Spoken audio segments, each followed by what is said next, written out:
So let's look at some examples. Here's a neck case for tracheal stenosis. You see some irregularity at the trachea, but it's a regular CT, nothing all that special. But look at the cinematic rendering. Look at the detail of the vessels in the neck. I rotate the images up a bit, submandibular region. Here is the same data set. I'm just changing the parameters to accentuate the muscle and soft tissue. And here it is targeted at the submandibular zone. Again, look at the muscle, the soft tissue, the vessels, and the bone. And you could see when you do this, you can do it interactively.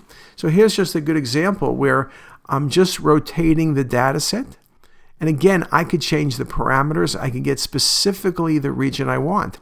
When you send the information to the clinician, ideally, I would love to send it with motion, because then you could not look at a million static images, but get the image you need. I think this needs to be done with voice control. I gave a talk on voice the other day. Things like Alexa, turn it left, turn it right, cut in, cut right. Those are all things that are going to be happening.